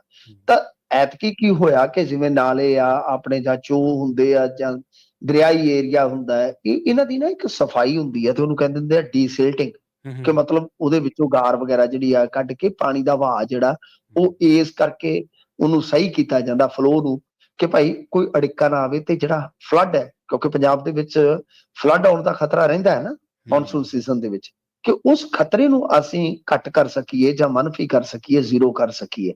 ਇਸ ਵਾਰੀ ਉਹ ਨਹੀਂ ਹੋ ਰਿਹਾ ਕਿਉਂਕਿ ਜਿਹੜਾ ਜਲ ਸਰੋਤ ਡਿਪਾਰਟਮੈਂਟ ਹੈ ਉਹ ਡੀਸਿਲਟਿੰਗ ਨਹੀਂ ਕਰਵਾ ਰਿਹਾ। ਹੁਣ ਇਹਦੇ ਵਿੱਚ ਜਦੋਂ ਬਰਿੰਦਰ ਗੋਇਲ ਨੂੰ ਕਿਹਾ ਗਿਆ ਕਿ ਇਹਦੇ ਨਾਲ ਤੇ ਪੰਜਾਬ ਡੁੱਬ ਸਕਦਾ, ਜੇ ਫਰਜ਼ ਕਰੋ ਕਿ ਜ਼ਿਆਦਾ ਮੀਂਹ ਪੈ ਗਿਆ ਤੇ ਅੱਗੋਂ ਮੰਨ ਲਓ ਡਾਫ ਲੱਗਣੀ ਸਟਾਰਟ ਹੋ ਗਈ, ਤੁਹਾਡੀ ਡੀਸਿਲਟਿੰਗ ਨਹੀਂ ਹੋ ਰਹੀ, ਤਾਂ ਫਿਰ ਤਾਂ ਬਹੁਤ ਵੱਡਾ ਜਿਹੜਾ ਪੰਜਾਬ ਲਈ ਖਤਰਾ ਹੈ, ਜਾਨ ਜਾਣ ਦਾ ਖਤਰਾ ਨਹੀਂ। ਤਾਂ ਉਹ ਕਹਿੰਦੇ ਕਿ ਦੇਖੋ ਗੱਲ ਇਹ ਆ ਕਿ ਭਾਈ ਚਿੰਤਾ ਤੇ ਸਾਨੂੰ ਵੀ ਆ ਕਿ ਮੌਨਸੂਨ ਐਕਟਿਵ ਹੋ ਜਾਏਗਾ ਕੁਝ ਦਿਨਾਂ ਦੇ ਬਾਅਦ ਤੇ ਪੰਜਾਬ ਦੇ ਵਿੱਚ ਹੜ੍ਹਾਂ ਦਾ ਖਤਰਾ ਹੋ ਸਕਦਾ ਹੈ। ਤੇ ਖੁਦ ਮੰਤਰੀ ਬਰਿੰਦਰ ਗੋਇਲ ਜੀ ਮੰਨ ਰਹੇ ਨੇ, ਪਰ ਕਹਿੰਦੇ ਕਿ ਸਾਡੇ ਹੱਥ ਚ ਕੁਝ ਵੀ ਨਹੀਂ, ਕਿਉਂਕਿ ਮਾਮਲੇ ਚ ਪੰਜਾਬ ਤੇ ਹਰਿਆਣਾ ਹਾਈ ਕੋਰਟ ਵੱਲੋਂ ਸਟੇ ਲਗਾਇਆ ਗਿਆ ਹੈ। ਨਾਲ ਦੱਸਿਆ ਕਿ ਕਿਸੇ ਪ੍ਰਾਈਵੇਟ ਵਿਅਕਤੀ ਵੱਲੋਂ ਪਟੀਸ਼ਨ ਲਾਉਂਦੇ ਹੋਏ ਡੀਸਿਲਟਿੰਗ ਨੂੰ ਹੀ ਮਾਇਨੇ ਕਰਾਰ ਦਿੰਦੇ ਹਾਈ ਕੋਰਟ ਤੋਂ ਸਟੇ ਲੈ ਲਿਆ ਗਿਆ, ਜਿਸ ਕਾਰਨ ਕੰਮ ਰੁਕ ਗਿਆ। ਤੇ ਨਾਲ ਕਿਹਾ ਕਿ ਜਲ ਸਰੋਤ ਡਿਪਾਰਟਮੈਂਟ ਦੀ ਕੋਸ਼ਿਸ਼ ਹੈ ਕਿ ਜਲਦੀ ਸਟੇ ਆਰਡਰ ਨੂੰ ਖਤਮ ਕਰਾਇਆ ਜਾਵੇ। ਦੇਖੋ ਸਟੇ ਆਰਡਰ ਬਈ ਏਡੀ ਵੱਡੀ ਨੀਤੀਗਤ ਮੁਹਿੰਮ ਨੂੰ ਨਹੀਂ ਰੋਕ ਸਕਦੇ ਹੁੰਦੇ। ਜੇ ਤੁਸੀਂ ਸੁਪਰੀਮ ਕੋਰਟ ਜਾਓ ਜਾਂ ਇੱਕ ਵੱਖਰੀ ਅਪੀਲ ਕਰੋ ਕਿ ਭਾਈ ਇਹਦਾ ਨਿਬੇੜਾ ਕਰੋ ਜੀ, ਜਾਂ ਇਹਨੂੰ ਪੈਂਡਿੰਗ ਰੱਖ ਲਓ, ਸਟੇ ਤੋੜ ਦਿਓ ਤੇ ਨਿਗਰਾਨੀ ਰੱਖ ਲਓ। ਜਿਵੇਂ ਸੁਪਰੀਮ ਕੋਰਟ ਹਾਈ ਕੋਰਟ ਹੈ, ਕੋਈ ਕਮੇਟੀ ਬਿਠਾ ਦਿੰਦੀ ਆ ਜਾਂ ਸਟੇਟਸ ਰਿਪੋਰਟ ਮੰਗ ਲੈਂਦੀ ਆ ਕਿ ਜੋ ਤੁਸੀਂ ਕਰੋਗੇ ਜਾਂ ਹਲਫਨਾਮਾ ਦੇ ਦਿਓ ਕਿ ਜੇ ਤੁਸੀਂ ਡੀਸਿਲਟਿੰਗ ਦੇ ਬਹਾਨੇ ਕੁਝ ਐਸਾ ਵੈਸਾ ਕੀਤਾ ਉਹਦੇ ਜ਼ਿੰਮੇਵਾਰ ਤੁਸੀਂ ਹੋਵੋਗੇ, ਤਾਂ ਮਾਮਲਾ ਠੀਕ ਹੋ ਜਾਂਦਾ। ਸਰ ਹਾਈ ਕੋਰਟ ਕਦੇ ਜਾਂਚ ਨਹੀਂ ਰੋਕਦੀ, ਸੁਪਰੀਮ ਕੋਰਟ ਕਦੇ ਜਾਂਚ ਨਹੀਂ ਰੋਕਦੀ, ਮੈਂ ਤੁਹਾਨੂੰ ਬਹੁਤ ਵਾਰੀ ਫੈਕਟ ਦੱਸਿਆ। ਕਦੇ ਸਟੇ ਨਹੀਂ ਹੁੰਦਾ, ਕਦੇ ਡਿਵੈਲਪਮੈਂਟ ਨਹੀਂ ਰੋਕਦੀ। ਹਾਈ ਕੋਰਟਾਂ ਡਿਵੈਲਪਮੈਂਟ ਰੋਕਣ ਵਾਸਤੇ ਨਹੀਂ ਹੁੰਦੀਆਂ ਜਾਂ ਲੋਕਾਂ ਨੂੰ ਬਚਾਉਣ ਵਾਸਤੇ ਜੋ ਇਸ ਤਰ੍ਹਾਂ ਦੀਆਂ ਮਸ਼ਕਾਂ ਜ਼ਰੂਰੀ ਨੇ ਉਹਨਾਂ ਨੂੰ ਰੋਕਣ ਲਈ ਨਹੀਂ ਹੁੰਦੀਆਂ। ਉਹਨਾਂ ਦੇ ਬਹਾਨੇ ਜੋ ਤੁਸੀਂ ਕੁਵਰਤੋਂ ਕਰਦੇ, ਕੁਵਰਤੋਂ ਕਿੱਥੇ ਹੋਈ ਉਹ ਵੀ ਤੁਹਾਨੂੰ ਦੱਸ ਦੇਣਾ। ਜਿਹੜਾ ਉਹ ਹੈਗਾ ਜ਼ੂ ਆਪਣੇ ਇੱਧਰ ਮੁਹਾਲੀ ਵਾਲੀ ਸਾਈਡ ਤੇ ਆਪਾਂ ਆ ਜਾਈਏ ਇੱਧਰੋਂ, ਜਦੋਂ ਆਪਾਂ ਨਿਕਲਦੇ ਹਾਂ ਛੱਤਬੀੜ ਦੇ ਉਤਲੇ ਪਾਸੇ ਡੀਸਿਲਟਿੰਗ ਦਾ ਠੇਕਾ ਦੇ ਕੇ ਇਹਨਾਂ ਨੇ ਉੱਥੋਂ ਮਿੱਟੀ ਕੱਢ ਕੇ ਜਦੋਂ ਵੇਚਣੀ ਸਟਾਰਟ ਕਰ ਦਿੱਤੀ, ਯਾਨੀ ਮਾਈਨਿੰਗ ਦਾ ਰੂਪ ਉਹਨੂੰ ਦੇ ਦਿੱਤਾ। ਮਤਲਬ ਜੋ ਗੱਬਗਾਰ ਜੋ ਨਿਕਲਦੀ ਸੀਗੀ ਉਹ ਚੰਗੀ ਮਿੱਟੀ ਜਾਂ ਰੇਤ ਕੱਢ ਕੇ ਇਹਨਾਂ ਨੇ ਉੱਥੇ ਲਾਗੇ ਖਾਂਬੜਾ ਲਾਂਬੜਾ ਜਿਹੜੇ ਹੁੰਦੇ ਆ, ਸੌਰੀ ਕਿਹੜਾ ਪਤਾ ਨਹੀਂ ਲੋੜ, ਮੈਨੂੰ ਹੁਣ ਰੋਡ ਭੁੱਲ ਗਿਆ, ਯਾਦ ਨਹੀਂ, ਕੋਈ ਹੈ ਲਾਂਡਰਾਸ਼ ਵਾਲੀ ਸਾਈਡ, ਹਾਂਜੀ ਉਧਰ ਸੁੱਟਣਾ ਸਟਾਰਟ ਕਰ ਦਿੱਤਾ। ਮਤਲਬ ਕਿ ਡੀਸਿਲਟਿੰਗ ਚੋਂ ਨਿਕਲੀ ਜਿਹੜੀ ਕੋਈ ਵੀ ਮੰਨ ਲਓ ਇਸ ਤਰ੍ਹਾਂ ਦੀ ਮਿੱਟੀ ਆ ਉਹਨੂੰ ਤੁਸੀਂ ਕਮਰਸ਼ੀਅਲੀ ਕਰ ਦਿੱਤਾ। ਔਰ ਬਿਲਕੁਲ ਜੀ ਉਹਦੇ ਚ 1500-2000 ਟਿੱਪਰ ਡੇਲੀ ਜਾਣ ਲੱਗ ਪਿਆ। ਤਾਂ ਤੁਸੀਂ ਸੋਚ ਕੇ ਦੇਖੋ ਇੱਕ ਟਿੱਪਰ ਜੇ 10,000 ਦਾ ਵੀ ਲਾਓ ਤੁਸੀਂ, ਤਾਂ ਕਿੰਨੀ ਕਮਾਈ ਕਰ ਰਹੇ ਸੀਗੇ ਕੁਝ ਬੰਦੇ ਉੱਥੇ। ਜੀ ਬਿਲਕੁਲ। ਤਾਂ ਫਿਰ ਜਦੋਂ ਤੁਸੀਂ ਏਦਾਂ ਦੇ ਪੁੱਠੇ ਕੰਮ ਕਰੋਗੇ ਤੇ ਫਿਰ ਵਾਲਫੇਅਰ ਵੀ ਤੇ ਤੁਹਾਨੂੰ ਪੈਣਾ ਨਾ। ਸੋ ਇਸ ਕਰਕੇ ਜੇ ਇਹ ਇੱਕ ਨਾ ਕੈਸਟ ਆਈ ਸੀ ਕਿ ਸ਼ਾਇਦ ਮੇਜਰ ਰਾਜਸਥਾਨੀ ਦੀ, ਉਹਦਾ ਟਾਈਟਲ ਸੌਂਗ ਸੀ ਜ਼ਿੰਮੇਵਾਰ ਤੂੰ ਵੈਰਨ ਹੈ। ਤਾਂ ਗੱਲ ਇਹ ਆ ਕਿ ਇੱਥੇ ਜ਼ਿੰਮੇਵਾਰ ਕੌਣ ਹੈ? ਜ਼ਿੰਮੇਵਾਰ ਤੁਸੀਂ ਹੀ ਹੋ। ਹੂੰ ਕਿ ਡੀਸਿਲਟਿੰਗ ਦੇ ਬਹਾਨੇ ਤੁਸੀਂ ਉੱਥੇ ਮਾਈਨਿੰਗ ਕੱਢ ਕੇ ਮਿੱਟੀ ਤੁਸੀਂ ਸੁੱਟਣੀ ਸਟਾਰਟ ਕਰ ਦਿੱਤੀ, ਜੀ ਵੇਚਣੀ ਸਟਾਰਟ ਕਰ ਦਿੱਤੀ, ਤਾਂ ਉਹ ਫੜੇ ਗਏ ਤੁਸੀਂ, ਹੂੰ ਤਾਂ ਅਗਲੇ ਨੇ ਸਟੇ ਲੈਣਾ ਹੀ ਸੀਗਾ। ਜੀ ਬਹਰਹਾਲ ਦੇਖੋ ਖਤਰਾ ਬਣਿਆ ਹੋਇਆ, ਮੈਂ ਜਿਵੇਂ ਤੁਹਾਨੂੰ ਦੱਸਿਆ ਕਿ ਮੌਨਸੂਨ ਦੇ ਵਿੱਚ ਗਿਣਤੀ ਦੇ ਦਿਨ ਰਹਿ ਗਏ ਆ, ਤੇ ਇੱਥੇ ਦਾ ਸਾਫ ਸਫਾਈ ਜਿਹੜੀ ਆ ਉਹ ਬਿਲਕੁਲ ਕਹਿ ਲਓ ਕਿ ਜ਼ੀਰੋ ਆ। ਦੇਖ ਲਓ ਮਿੰਟੂ ਜੀ, ਸਿਆਸਤਦਾਨ ਕਿੰਨੇ ਚਲਾਕ ਹੁੰਦੇ ਆ। ਡੀਸਿਲਟਿੰਗ ਦੇ ਮਾਮਲੇ 'ਚ ਮਾਈਨਿੰਗ ਕਰੀ ਜਾਂਦੇ, ਤੇ ਮਾਈਨਿੰਗ ਨੂੰ ਜਿਹੜੀ ਇਲੀਗਲ ਹੋ ਰਹੀ ਹੁੰਦੀ ਹੈ ਉਹਨੂੰ ਸੀਜ਼ਨਾਂ ਦੇ ਵਿੱਚ ਆ ਕੇ ਡੀਸਿਲਟਿੰਗ ਕਹਿਣ ਲੱਗ ਪੈਂਦੇ ਆ। ਇੱਕ ਮਾਮਲਾ ਪਹਿਲਾਂ ਵੀ ਪਹੁੰਚਿਆ ਸੀਗਾ, ਜਦੋਂ ਹਰਜੋਤ ਬੈਂਸ ਕਹਿ ਰਹੇ ਸੀ ਨਹੀਂ ਜੀ ਇਸ ਤਾਂ ਇੰਨੀ ਕੁ ਇਹਦਾ ਸਫਾਈ ਹੋ ਰਹੀ ਸੀ ਜੀ, ਹੋ ਰਹੀ ਸੀ ਉੱਥੇ ਮਾਈਨਿੰਗ। ਹਾਂਜੀ, ਉਹ ਪਾਣੀ ਚੋਂ ਵੀ ਕੱਢ ਲੈਂਦੇ ਪਾਣੀ 'ਚ ਨੇ ਵੀ ਨਾ ਕੱਢ ਲੈ, ਰੇਤਾ, ਹਾਂਜੀ ਹਾਂਜੀ ਪਾਣੀ ਚੋਂ ਬਿਲਕੁਲ। ਕੱਢਣਗੇ, ਪਾਣੀ ਚੋਂ ਰੇਤਾ, ਜਿਵੇਂ ਮੰਨ ਲਓ ਦਰਿਆ ਚੋਂ ਰੇਤਾ ਕੱਢਿਆ ਤੇ ਅਸੀਂ ਸਫਾਈ ਕਰਦੇ ਆ, ਅਸੀਂ ਨਹੀਂ ਸਫਾਈ ਕਰਦੇ ਉਹੀ ਤਾਂ ਰੌਲਾ ਹੈ ਨਾ। ਹੂੰ ਤਾਂ ਡੀਸਿਲਟਿੰਗ ਦੇ ਬਹਾਨੇ ਹੀ ਇਹ ਸਭ ਕੁਝ ਕੀਤਾ ਜਾ ਰਿਹਾ ਨਾ, ਤਦੇ ਤੇ ਸਟੇ ਹੋਇਆ ਕਿ ਜੀ ਠੇਕਾ ਡੀਸਿਲਟਿੰਗ ਦਾ ਦੇਤਾ ਪੇਪਰਾਂ 'ਚ ਜੋ ਜੀ ਸਰਕਾਰ ਦੇ ਸਕਦੀ ਹੈ, ਤਾਂ ਕੀਤੀ ਉੱਥੋਂ ਮਾਈਨਿੰਗ, ਕੀਤੀ ਉੱਥੇ ਆਹੀ ਤਾਂ ਰੇੜਕਾ ਹੈ ਨਾ। ਜੀ ਜੀ। ਅਗਲੀ ਗੱਲ ਕਰੀਏ ਮਿੰਟੂ ਜੀ, ਐਨਆਰਆਈ, ਦੋ ਐਨਆਰਆਈਆਂ ਦੇ ਮਾਮਲੇ ਦੀ। ਇੱਕ ਐਨਆਰਆਈ ਨੇ ਦੂਜੇ ਐਨਆਰਆਈ ਦੀ ਸਪਾਰੀ ਦੇਤੀ ਤੇ ਉਹ ਹੁਣ ਚਰਚਾ ਦਾ ਵਿਸ਼ਾ ਬਣੀ ਹੋਈ ਹੈ। ਦੇਖੋ ਇਹ ਨਾ ਇੱਕ ਮਾਮਲਾ ਦਰਜ ਹੋਇਆ ਹੈ ਨਿਹਾਲ ਸਿੰਘ ਆਲਾ ਥਾਣੇ ਦੇ ਵਿੱਚ। ਦਿਲਚਸਪ ਹੈ, ਮੈਨੂੰ ਬਹੁਤ ਫੋਨ ਆਏ ਇਸ ਮੁਤਲਕ, ਤੇ ਅੱਛਾ ਚਲੋ ਮੈਨੂੰ ਪਤਾ ਲੱਗ ਗਿਆ ਕਿਤੋਂ ਨਿਹਾਲ ਸਿੰਘ ਵਾਲਾ ਵਿੱਚ ਯੂਐਸ ਤੋਂ ਇੱਕ ਮੇਲ ਜਾਂਦਾ ਹੈ। ਈਮੇਲ ਦੇ ਵਿੱਚ ਦੱਸਿਆ ਜਾਂਦਾ ਹੈ ਕਿ ਮੈਂ ਫਲਾਣਾ ਸਿੰਘ ਹੈ ਜੀ ਤੇ ਮੇਰਾ ਫਲਾਣਾ ਪਿੰਡ ਆ, ਬਿਲਕੁਲ ਨਾਲ ਹੀ ਆ, ਤੇ ਇਹ ਕਿਹਾ ਜਾਂਦਾ ਕਿ ਮੇਰੇ ਪਿੰਡ ਦੇ ਵਿੱਚ ਮੈਂ ਟੂਰਨਾਮੈਂਟ ਕਰਵਾਉਣਾ ਜੀ। ਤੇ ਇਸੇ ਗੱਲ ਤੋਂ ਇੱਕ ਦੂਜਾ ਐਨਆਰਆਈ ਸਾਡੇ ਪਿੰਡ ਦਾ ਖਾਫਾ ਹੈ, ਤੇ ਉਹਨੇ ਮੇਰੀ ਸੁਪਾਰੀ ਜਿਹੜੀ ਆ ਉਹ ਕੋਈ 5 ਗਰਾਈਆਂ ਦਾ ਬੰਦਾ ਹੈ ਉਹਨੂੰ ਦੇ ਦਿੱਤੀ। ਤਾਂ ਖੈਰ ਇਹ ਮਤਲਬ ਕਿ ਬੰਦਾ ਜਿਹੜਾ ਅੱਗੋਂ 5 ਗਰਾਈਆਂ ਵਾਲਾ, ਹੁਣ 5 ਗਰਾਈਆਂ ਵੀ 2 ਆ, 5 ਗਰਾਈਆਂ ਵਾਲੇ ਬੰਦੇ ਨੇ ਇਹਨੂੰ ਟੈਲੀਫੋਨ ਕਰ ਦਿੱਤਾ, ਜਿਹੜਾ ਸ਼ਿਕਾਇਤ ਕਰਤਾ ਕਿ ਭਾਈ ਮੇਰੀ ਸੁਪਾਰੀ ਜਿਹੜੀ ਤੇਰੀ ਸੁਪਾਰੀ ਆ ਉਹ ਮੇਰੇ ਤੱਕ ਆਈ ਆ ਕਿ ਜੇ ਤਾਂ ਤੂੰ ਇਹਦੀਆਂ ਲੱਤਾਂ ਦਾ ਸੁਰਮਾ ਬਣਾ ਦੇਵੇਂ ਤੇ ਫਿਰ 2 ਲੱਖ, ਤੇ ਜੇ ਪੱਕਾ ਇਲਾਜ ਕਰ ਦੇਵੇਂ ਤਾਂ 20 ਲੱਖ ਰੁਪਈਆ ਦੇਵਾਂਗਾ। ਪਰ ਜਦੋਂ ਉਹਨੇ ਇਹ ਗੱਲ ਸੋਚੀ ਵਿਚਾਰੀ, ਤੇ ਫਿਰ ਉਹਨੇ ਫੋਨ ਤੇ ਇਹਨੂੰ ਦੱਸ ਦਿੱਤਾ। ਕਿਉਂ? ਕਿਉਂਕਿ ਜਾਣ ਪਛਾਣ ਹੋਊਗੀ। ਕਿਉਂਕਿ ਜਿਹੜਾ ਦੂਸਰਾ ਐਨਆਰਆਈ ਸੁਪਾਰੀ ਦੇਣ ਵਾਲਾ ਕਥੇ ਤੌਰ ਤੇ ਉਹਦਾ ਉਹ ਰਿਸ਼ਤੇਦਾਰ ਸੀਗਾ, ਉਹਨੇ ਉਹਨੂੰ ਗਾਂ ਟੈਲੀਫੋਨ ਕਰ ਦਿੱਤਾ। ਤੇ ਜੇ ਨਾ ਕਰਦਾ ਤੇ ਸ਼ਾਇਦ ਅਗਲਾ ਟੂਰਨਾਮੈਂਟ ਅਬਾਈ ਜੀ ਦੀ ਯਾਦ ਦੇ ਵਿੱਚ ਹੀ ਕਰਵਾਉਣਾ ਪੈਂਦਾ, ਜਿਹੋ ਜਿਹੇ ਹਾਲਾਤ ਬਣੇ ਪਏ। ਤੇ ਚਲੋ ਉਹ ਅਗਾਹ ਹੋ ਗਿਆ, ਸ਼ੈਤਾਨ ਹੋ ਗਿਆ, ਤੇ ਹੁਣ ਉਹਨੇ ਈਮੇਲ ਦੇ ਜ਼ਰੀਏ ਕਿ ਭਾਈ ਮੇਰੀ ਤੇ ਸੁਪਾਰੀ ਦਿੱਤੀ ਜਾ ਰਹੀ ਆ, ਹੁਣ ਸ਼ਿਕਾਇਤ ਜਿਹੜੀ ਆ ਉਹ ਦਰਜ ਕਰਵਾਈ ਆ। ਤੇ ਇੱਥੇ ਜਿਹੜਾ ਜਾਂਚ ਅਧਿਕਾਰੀ ਆ ਉਹਦਾ ਕਹਿਣਾ ਵੀ ਆ ਕਿ ਭਾਈ ਵਿਦੇਸ਼ ਦੇ ਵਿੱਚ ਹੋਣ ਦੇ ਕਰਕੇ ਕਿਸੇ ਦੀ ਗ੍ਰਿਫਤਾਰੀ ਤੇ ਸੰਭਵ ਨਹੀਂ ਹੈ, ਠੀਕ ਹੈ ਨਾ ਜੀ। ਤੇ ਐਨਆਰਆਈ ਆ ਜਿਹੜਾ, ਉਹਨੇ ਜੋ ਦੋਸ਼ ਲਾਇਆ ਉਹ ਇਹੋ ਹੀ ਆ ਕਿ ਕਬੱਡੀ ਟੂਰਨਾਮੈਂਟ ਆ ਕੇ ਕਰਵਾਉਂਦਾ ਜਿਹਦੇ ਤੋਂ ਪਿੰਡ ਦਾ ਹੀ ਕੋਈ ਮਤਲਬ ਉਹਨਾਂ ਦਾ ਕੋਈ ਹੈ ਜਿਹੜਾ ਮਤਲਬ ਨੋਨ ਕਹਿ ਲੋ ਐਨਆਰਆਈ ਆ ਜਿਹੜਾ, ਉਹ ਖਾਰ ਖਾਂਦਾ। ਸੋ ਇਹ ਐਡਾ ਮਾਮਲਾ ਕਹਿ ਲੋ ਕਿ ਸਮਾਜਿਕ ਤੌਰ ਤੇ ਗੁੰਝਲਦਾਰ। ਵੈਸੇ ਕੋਈ ਚੀਜ਼ ਮੈਨੂੰ ਹੋਰ ਵੀ ਲੱਗਦੀ ਕਿ ਹੋ ਸਕਦੀ ਆ, ਐਂਗਲ ਕੋਈ ਹੋਰ ਵੀ ਹੋ ਸਕਦਾ, ਪਰ ਆਹ ਦੇਖੋ ਕਿ ਟੂਰਨਾਮੈਂਟ ਦੀ ਸ਼ਿਕਾਇਤ ਦਰਜ ਹੋਈ ਹੈ ਕਿ ਮੈਂ ਟੂਰਨਾਮੈਂਟ ਕਰਵਾਉਣਾ ਤੇ ਦੂਸਰਾ ਮੇਰੀ ਸੁਪਾਰੀ ਦੇਣ ਡਿਆ। ਬੜਾ ਹੀ ਦਿਲਚਸਪ ਮਾਮਲਾ ਹੈ। ਤਾਂ ਫਿਲਹਾਲ ਜਿਹੜਾ ਥਾਣਾ ਹੈ ਉਹ ਇਹੋ ਕਹਿ ਰਿਹਾ ਕਿ ਸ਼ਿਕਾਇਤ ਸਾਡੇ ਕੋਲ ਆਈ ਆ, ਅਸੀਂ ਮਾਮਲਾ ਜਿਹੜਾ ਦਰਜ ਕਰ ਲਿਆ, ਪਰ ਗ੍ਰਿਫਤਾਰੀ ਵਗੈਰਾ ਜਿਹੜੀ ਉਹ ਨਹੀਂ ਹੋ ਸਕਦੀ। ਜੀ ਜੀ। ਤੇ ਮਿੰਟੂ ਜੀ ਗੱਲ ਕਰੀਏ ਆਪਾਂ ਹਜ਼ਾਰਾਂ ਵਾਹਨ ਜਿਹੜੇ ਪੰਜਾਬ ਦੇ ਬਲੈਕ ਲਿਸਟ ਹੋਏ ਨੇ ਜੀ।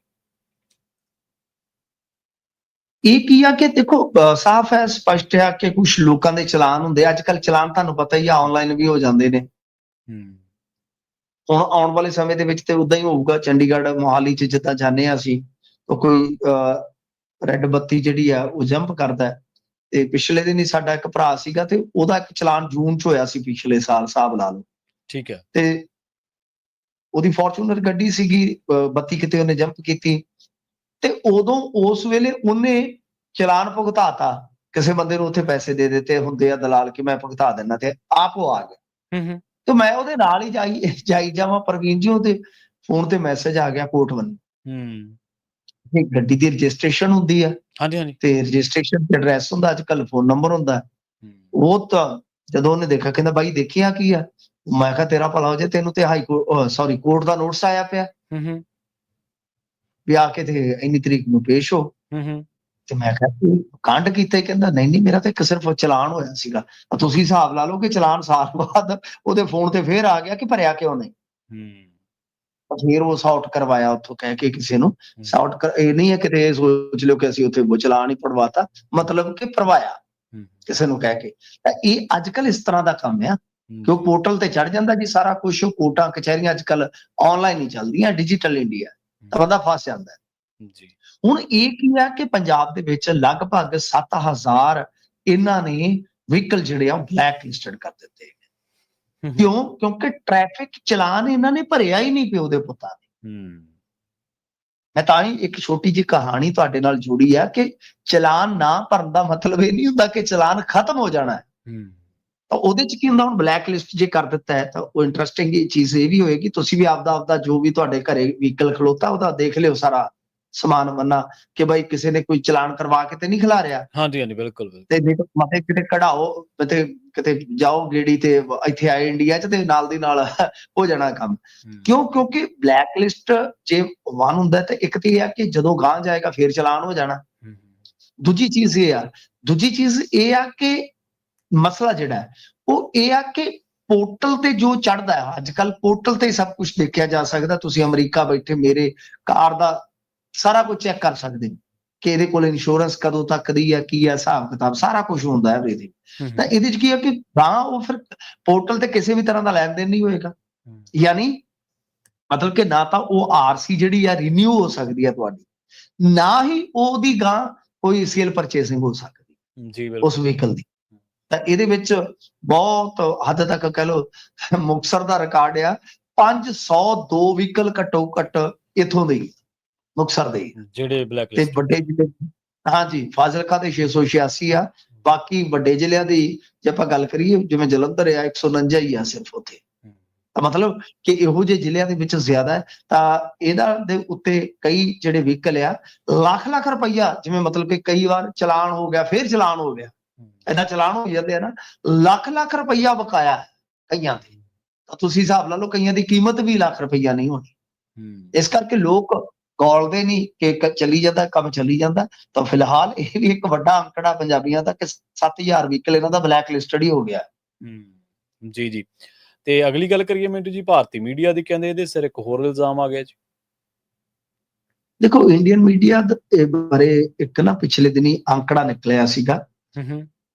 ਇਹਨਾਂ ਨੇ ਜੋ ਇਹਨਾਂ ਦੀ ਹੈਗੀ ਆ ਬ੍ਰੌਡਕਾਸਟ ਆਡੀਅੰਸ ਰਿਸਰਚ ਕਾਉਂਸਲ, ਬਾਕ ਕਹਿੰਦੇ ਆ ਉਹਨੂੰ ਜੀ, ਉਹਨੇ ਪ੍ਰੈਸ ਰਿਲੀਜ਼ ਜਾਰੀ ਕੀਤਾ ਸੀਗਾ ਕਿ ਆਪਰੇਸ਼ਨ ਸਿੰਦੂਰ ਦੇ ਦੌਰਾਨ ਨਿਊਜ਼ ਚੈਨਲ ਦੇਖਣ ਵਾਲੇ ਦਰਸ਼ਕ ਜਿਹੜੇ ਆ ਵੱਧ ਕੇ 50.7 ਕਰੋੜ ਹੋ ਗਏ।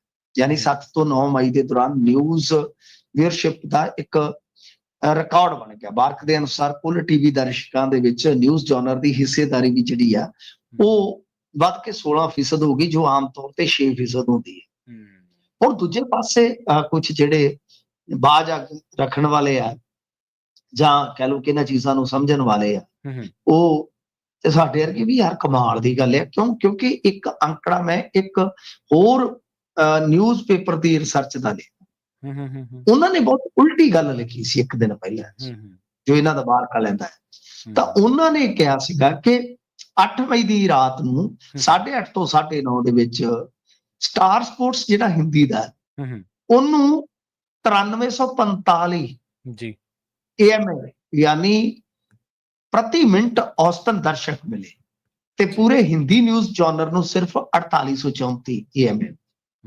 ਇਹਦਾ ਮਤਲਬ ਇਹ ਕਿ ਉੱਥੇ 8 ਤਰੀਕ ਦਾ ਅੰਕੜਾ ਕੁਝ ਹੋਰ ਦੱਸਿਆ ਜਾ ਰਿਹਾ ਸੀਗਾ ਕਿ ਯਾਨੀ IPL ਨੂੰ ਜ਼ਿਆਦਾ ਮਿਲ ਰਿਹਾ। ਲੋਕਾਂ ਨੇ ਇਹ ਨਿਊਜ਼ ਚੈਨਲ ਦੇਖਣੇ ਛੱਡ ਦਿੱਤੇ। ਇਹ ਬਾਰਕ ਵਾਲੇ ਕਹਿੰਦੇ ਜੀ ਕਿ ਏਦਾਂ ਹੋ ਗਿਆ। ਪਰ ਜਦੋਂ ਡਾਟਾ ਨੂੰ ਚੰਗੀ ਤਰ੍ਹਾਂ ਐਨਾਲਾਈਜ਼ ਕਰੀਏ ਤਾਂ ਪਤਾ ਇਹ ਲੱਗਦਾ ਹੈ ਕਿ ਇਹਨਾਂ ਨੇ ਜਿਹੜੀ ਗ੍ਰੋਸ ਰੇਟਿੰਗ ਪੁਆਇੰਟ, ਦੇਖੋ ਥੋੜੇ ਜਿਹੇ ਮੀਡੀਆ ਨਾਲ ਜੁੜੇ ਸ਼ਬਦ ਨੇ ਭਾਰੇ ਆ, ਮੈਂ ਇਸ ਨੂੰ ਦੱਸ ਦੇਵਾਂ ਕਿ ਜਿਹੜੀ ਰੇਟਿੰਗ ਬਣਾਉਂਦੇ ਆ, ਜਿਵੇਂ ਮੰਨ ਲਓ ਕਹਿ ਲਓ ਕਿ ਬਈ GRP ਬੋਲਦੇ ਆ, ਜਿਵੇਂ ਤੁਸੀਂ TRP ਸ਼ਬਦ ਇੱਕ ਇਸਤੇਮਾਲ ਕਰਦੇ ਹੋ ਤਾਂ ਉਹਦੇ ਵਿੱਚ ਇੱਕ ਗਾਂ ਜਾ ਕੇ GRP ਸ਼ਬਦ ਹੁੰਦਾ ਹੈ, ਕ੍ਰਾਸ ਰੇਟਿੰਗ ਪੁਆਇੰਟ। ਤਾਂ ਉਹਦੇ ਵਿੱਚ ਕੀ ਹੁੰਦਾ ਹੈ ਕਿ ਉਹਨੂੰ ਮਾਪਣ ਦੇ ਲਈ ਇਹਨਾਂ ਨੇ ਕੀ ਕੀਤਾ ਕਿ 2-2 ਸਾਲ ਦੇ ਬੱਚੇ ਸ਼ਾਮਲ ਕਰ ਲਏ ਵਿੱਚ ਜੀ। ਹੁਣ ਤੁਸੀਂ ਦੇਖੋ ਕਿ 2 ਸਾਲ ਦੇ ਬੱਚੇ ਨੂੰ ਕੀ ਹੈ, 2-2 ਸਾਲ ਦੇ ਬੱਚੇ ਜਿਹੜੇ ਆ ਉਹ ਸ਼ਾਮਲ ਕੀਤੇ ਆ। ਤੇ ਇਸ ਤਰ੍ਹਾਂ ਇਹਨਾਂ ਨੇ ਆਪਣੀ ਵਿਊਅਰਸ਼ਿਪ ਜਿਹੜੀ ਆ ਦਿਖਾਈ ਆ, ਕਿਉਂਕਿ ਬਾਅਦ ਦੇ ਵਿੱਚ ਫਿਰ ਤੁਹਾਨੂੰ ਪਤਾ ਹੈ ਜਿਹੜੇ ਇਹਨਾਂ ਦੇ ਹੁੰਦੇ ਇਸ਼ਤਿਹਾਰਾਂ ਵਾਲੇ ਸਲੋਟ ਹੁੰਦੇ ਮਹਿੰਗੇ ਹੋ ਜਾਂਦੇ ਆ। ਸੋ ਇਸ ਹੇਰ-ਫੇਰ ਦਾ, ਇਸ ਕਹਿ ਲਓ ਗੜਬੜ ਝਾਲੇ ਦਾ ਜਾਂ ਇਸ ਰੌਲੇ ਗੌਲੇ ਦਾ ਵੀ ਮੀਡੀਆ ਨੂੰ ਸਿਰਾ ਵੱਜ ਗਿਆ। ਜੀ, ਜੀ, ਬਿਲਕੁਲ। ਦੇਖਣ ਤਾਂ ਲੋਕ ਇਹਨਾਂ ਨੂੰ ਤਾਂ ਜੇ ਕ੍ਰੈਡੀਬਿਲਿਟੀ ਹੋਵੇ ਕੋਈ ਇਹਨਾਂ ਦੀ ਬੱਚੀ ਤਾਂ ਹੀ ਲੋਕ ਦੇਖਣਗੇ ਮਿੰਟੂ ਜੀ। ਨਹੀਂ ਤਾਂ ਅਗਲਾ ਕਹਿੰਦਾ ਰੌਲਾ ਰੱਪਾ ਹੀ ਦੇਖਣਾ ਤੇ ਫਿਰ IPL ਦੇਖੋ, ਐਂਟਰਟੇਨਮੈਂਟ ਕਰੋ ਆਪਦੇ ਆਪ ਨੂੰ। ਘੱਟੋ ਘੱਟ ਟਿਕਟ ਕਾਹਦਾ ਰਹਿੰਦਾ ਨਾ ਮੁਲਕ ਦੇ ਵਿੱਚ ਹਿੰਦੂ ਮੁਸਲਮਾਨ ਦੇ ਰੌਲੇ ਤੋਂ ਨਿਜਾਤ ਤਾਂ ਮਿਲਦੀ ਹੈ ਥੋੜਾ ਟਾਈਮ। ਹਾਂਜੀ, ਮਾਈਂਡ ਰਿਲੈਕਸ ਵੀ। ਹਾਂਜੀ, ਬਿਲਕੁਲ, ਬਿਲਕੁਲ। ਤੇ ਮਿੰਟੂ ਜੀ BRI ਦੇ ਵਿੱਚ ਕਹਿੰਦੇ ਕੋਈ ਅਫਗਾਨ ਸ਼ਾਮਲ ਹੋ ਗਿਆ ਜੀ ਤੇ ਉਸ ਤੋਂ ਬਾਅਦ ਟੈਨਸ਼ਨ ਵੱਧ ਗਈ। ਨਹੀਂ ਨਹੀਂ, ਦੇਖੋ BRI ਇੱਕ ਪ੍ਰੋਜੈਕਟ ਹੈ ਜੀ। BRI, ਤੇ ਇਹਦੇ ਵਿੱਚ ਜੋ ਹੈਗਾ ਨਾ ਅਫਗਾਨਿਸਤਾਨ ਦੀ ਸ਼ਮੂਲੀਅਤ, ਇਹਨੂੰ ਬੋਲਦੇ ਆ ਕਿ ਆਪਾਂ ਜੇ ਦੇਖੀਏ ਤਾਂ BRI ਦਾ ਨਾ ਉਹ ਚੀਨ ਦਾ ਸਪਾਂਸਰਡ ਹੈ ਢਾਂਚਾਗਤ connectivity project, border road initiative ਠੀਕ ਹੈ ਜੀ, ਠੀਕ। Initiative BRI। ਤਾਂ ਉਹਦੇ ਵਿੱਚ ਕੀ ਹੋਇਆ ਕਿ ਬੀਜਿੰਗ ਚ ਪਾਕਿਸਤਾਨ ਦੇ ਵਿਦੇਸ਼ ਮੰਤਰੀ ਸ਼ਾਕਡਾਰ, ਚੀਨੀ ਜਿਹੜੇ ਆ ਉਹਨਾਂ ਦੇ ਹਮਰੁਤਬਾ ਵਾਂਗ ਯੀ, ਤੇ ਅਫਗਾਨਿਸਤਾਨ ਦਾ ਜਿਹੜਾ ਕਾਰਜਕਾਰੀ ਹੈ ਹਾਂਜੀ, ਕਹਿ ਲਓ ਵਿਦੇਸ਼ ਮੰਤਰੀ ਮੌਲਾਨਾ ਅਮੀਰ ਖਾਨ ਮੁਤੱਕੀ, ਇਹਨਾਂ ਦੀ ਇੱਕ ਜਿਹੜੀ ਗਰੁੱਪ ਫੋਟੋ ਹੈ ਉਹਨੇ ਕਾਫੀ ਕੁਝ ਜਿਹੜਾ ਹੈ ਕਹਿ ਲਓ ਕਿ ਬਦਲ ਦਿੱਤਾ ਹੈ। ਅਫਗਾਨਿਸਤਾਨ ਤੁਹਾਨੂੰ ਪਤਾ ਹੀ ਆ ਇੰਡੀਆ ਦੇ ਪ੍ਰਭਾਵ ਹੇਠ ਰਹਿਣ ਵਾਲਾ ਦੇਸ਼ ਹੈ। ਬਾਅਦ ਦੇ ਵਿੱਚ ਤਾਲਿਬਾਨ ਆਉਣ ਕਰਕੇ ਸਾਰਾ ਕੁਝ ਖਤਮ ਹੁੰਦਾ ਨਜ਼ਰ ਆ ਰਿਹਾ। ਤਾਂ ਹੁਣ ਇਹਨਾਂ ਨੇ ਜਿਹੜਾ ਉਹ ਕਹਿ ਲਓ ਕਿ BRI ਪ੍ਰੋਜੈਕਟ ਆ, BRI ਪ੍ਰੋਜੈਕਟ ਜਿਵੇਂ ਕਹਿ ਲਓ ਕਿ ਉਹਨਾਂ ਦਾ ਇੱਕ ਸੁਪਨਮਈ ਪ੍ਰੋਜੈਕਟ ਹੈ ਚੀਨ ਵਾਲਿਆਂ ਦਾ, ਜਿਹੜਾ ਸ਼ਿਆਂਜਿਆਂਗ ਤੋਂ ਹੋ ਕੇ ਉਹ ਚਲੇ ਜਾਂਦਾ ਹੈ ਗਦਾਵਰ, ਤੇ ਹੁਣ ਉਹਨਾਂ ਨੇ ਕੀਤਾ ਕਿ ਇਸ ਨੂੰ ਐਕਸਪੈਂਡ ਕਰਾਂਗੇ ਅਸੀਂ ਅਫਗਾਨਿਸਤਾਨ ਦਾ ਮਤਲਬ ਕਿ ਮਿਡਲ ਈਸਟ ਤੱਕ ਚਲੇ ਜਾਵਾਂਗੇ। ਤਾਂ ਮਿਡਲ ਈਸਟ ਤੱਕ ਜਾਣ ਦਾ ਮਤਲਬ ਇਹ ਹੈ ਕਿ ਜਿਹੜਾ ਕਰੂਡ ਆਇਲ ਦੀ ਉਹਨਾਂ ਦੀ ਸਪਲਾਈ ਆ, ਉਹਨਾਂ ਦੀ ਜਿਹੜੀ ਦੂਰੀ ਆ ਉਹ ਲਗਭਗ ਇੱਕ ਹਿੱਸਾ ਘਟ ਜਾਵੇਗੀ ਜੋ ਉਹਨਾਂ ਦੀ ਮਲੱਕਾ ਥਾਣੀ ਆਉਂਦੀ ਹੈ, ਖਾੜੀ ਮਲੱਕਾ ਥਾਣੀ ਆਉਂਦੀ ਹੈ। ਸੋ ਇਹਨਾਂ ਨੂੰ ਤੇ ਫਾਇਦੇ ਹੋ ਰਹੇ ਨੇ। ਉਲਟਾ ਹੁਣ ਕੁਝ ਐਕਸਪਰਟ ਇਹ ਵੀ ਕਹਿ ਰਹੇ ਨੇ ਕਿ ਇੰਡੀਆ ਨੂੰ 4 ਚੁਫੇਰਿਓਂ ਚਾਈਨਾ ਨੇ ਘੇਰ ਲਿਆ, ਕਿਉਂਕਿ ਬੰਗਲਾਦੇਸ਼ ਦੇ ਵਿੱਚ ਵੀ ਜੇ ਤੁਸੀਂ ਦੇਖੋਗੇ ਉਹ ਲਾਲ ਮਨੀਰ ਹਾਟ ਜਿਹੜਾ ਹਵਾਈ ਅੱਡਾ ਹੈ ਮਹੱਤਵਪੂਰਨ ਲੋਕੇਸ਼ਨ ਤੇ, ਕਿ ਉਸ ਨੂੰ ਵੀ ਨਵੇਂ ਸਿਰੇ ਤੋਂ ਖੜਾ ਕਰਨ ਦਾ ਯਤਨ ਕੀਤਾ ਜਾ ਰਿਹਾ। ਸੋ ਇਸ ਕਰਕੇ ਜਿਹੜੇ ਐਕਸਪਰਟ ਨੇ ਉਹ ਕਹਿ ਰਹੇ ਆ ਕਿ ਬਈ ਚੀਨ ਜਿਹੜਾ ਹੈ ਉਹ ਤੁਹਾਡੇ ਤੇ ਸਿਕੰਜਾ ਕੱਸ ਰਿਹਾ, ਪਰ ਦਿਲ ਹੈ ਕਿ ਮਾਨਤਾ ਨਹੀਂ। ਏਦਾਂ ਹੀ ਹੈ ਕਿ ਪਾਕਿਸਤਾਨ ਨੂੰ ਟੁੱਟ ਕੇ ਪੈਣ ਵਾਲੇ ਇਧਰ ਚੀਨ ਵੱਲ ਜਿਹੜੀ ਹੈ ਉਹ ਆਖੀ ਨਹੀਂ ਕਰਦੇ। ਤੁਰਕੀ ਦਾ ਤਾਂ ਬਾਈਕਾਟ ਕਰੀ ਜਾਂਦੇ ਆ, ਬਈ ਇਹਨੇ ਸਾਥ ਦਿੱਤਾ ਹੈ, ਤੇ ਚੀਨ ਦਾ ਕੋਈ ਬਾਈਕਾਟ ਨਹੀਂ ਹੈ, ਜਿਸਨੇ ਸਾਥ ਹੀ ਨਹੀਂ ਦਿੱਤਾ ਉਹਨਾਂ ਨੂੰ ਸਮਾਨ ਵੀ ਠੋਕ ਕੇ ਦਿੱਤਾ। ਹਾਂ, ਅਗਲੇ ਬਾਜ਼ਾਰ ਵੀ ਦੇਖੋ ਕਿੱਡਾ ਕਬਜ਼ਾ ਕਰੀ ਬੈਠੇ ਆ, ਉਧਰ ਵੀ ਨਹੀਂ ਧਿਆਨ ਕੋਈ। ਉਧਰ ਵੀ ਜੇ ਕਿਸੇ ਮੋਦੀ ਭਗਤ ਨੇ ਕੋਈ ਚੀਜ਼ ਖਰੀਦਣੀ ਤੇ ਪਹਿਲਾਂ ਵੇਖਦਾ ਵੀ ਚੀਨੀ ਹੈ ਤਾਂ ਜੇ ਚੀਨ ਤੋਂ ਆਈ ਹੈ ਤਾਂ ਸਸਤੀ ਮਿਲ ਜੂਗੀ, ਇਹੀ ਲੈ ਲੈਂਦੇ ਆ। ਉਦੋਂ ਨਹੀਂ ਦੇਸ਼ ਭਗਤੀ ਕੁਛ ਕਰਦੀ। ਤੇ ਮਿੰਟੂ ਜੀ ਇਹਨਾਂ ਖਾਸ ਖਬਰਾਂ ਤੇ ਖਾਸ ਜਾਣਕਾਰੀਆਂ ਦੇ ਲਈ ਤੁਹਾਡਾ ਬਹੁਤ ਬਹੁਤ ਧੰਨਵਾਦ ਜੀ। ਸ਼ੁਕਰੀਆ ਜੀ। ਪ੍ਰੋਗਰਾਮ ਖਬਰ ਤੇ ਨਜ਼ਰ ਨੂੰ ਆਪਾਂ ਇੱਥੇ ਹੀ ਸਮਾਪਤ ਕਰਾਂਗੇ। ਤੁਹਾਡਾ ਸਾਰਿਆਂ ਦਾ ਵੀ ਬਹੁਤ ਧੰਨਵਾਦ। ਸਤਿ ਸ਼੍ਰੀ ਅਕਾਲ। ਜੁੜੇ ਰਹੋ ਪੰਜਾਬੀ ਰੇਡੀਓ USA ਦੇ ਨਾਲ।